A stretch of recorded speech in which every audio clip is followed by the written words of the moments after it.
So as I alluded in my previous video, there is chatter on social media that Iran may be more emboldened to attack nuclear power Israel directly because they themselves perhaps have developed a nuclear weapon. I mean, that is why Russia feels like they can be Europe's villain because they hide behind their nukes. So has Iran developed a nuclear weapon? Well, many experts at the International Atomic Energy Agency, as well as Iran Watch, do not believe Iran possesses a nuclear weapon yet, and I tend to agree with them.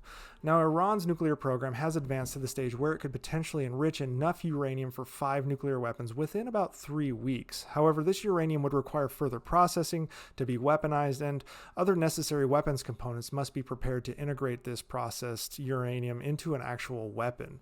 Iran has enhanced its uranium enrichment capabilities significantly by developing and deploying more efficient centrifuge models, and as of February of 2024, Iran has, that is known, around 13,000 centrifuges installed, of which 6,000 or so are the advanced variant that would be used for rapidly enriching uranium.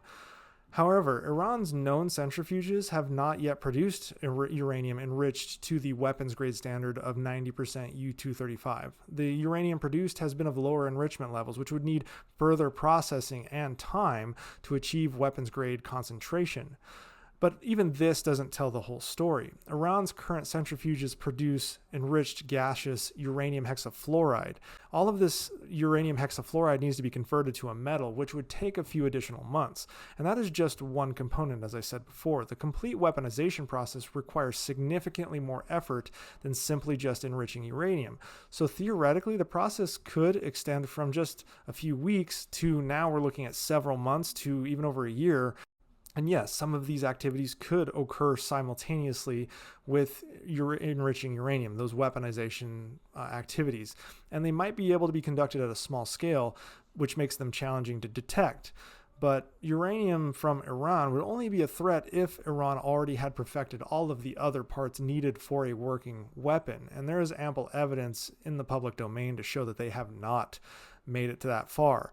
And believe me, the robust intelligence apparatus of Israel and the Five Eyes is watching this very carefully.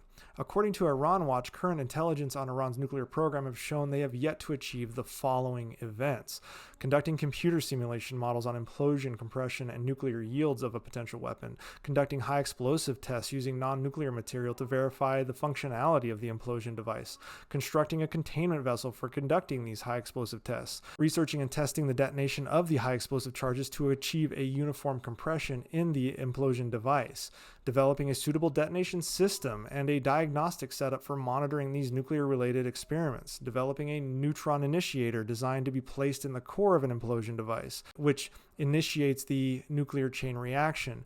They also haven't developed an exploding bridge wire detonator, which is key to the shock wave necessary for the fission weapon to work. Finally, they haven't adapted Iran's Shahab-3 missile to carry a new spherical payload, and they haven't enhanced the missile's boost capacity to house the warhead.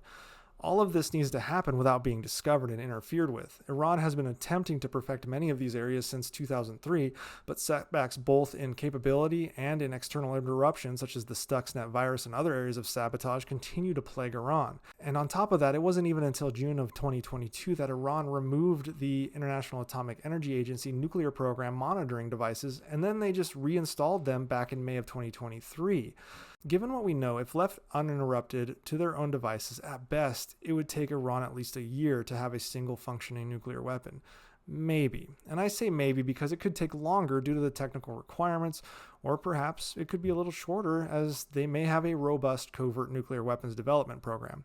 Meanwhile, though, Israel, who keeps their nuclear weapons numbers classified, is estimated to have between 90 and 400 nuclear weapons at the ready right now, and a nuclear triad of aircraft, submarines, and Jericho ballistic missiles to deliver them.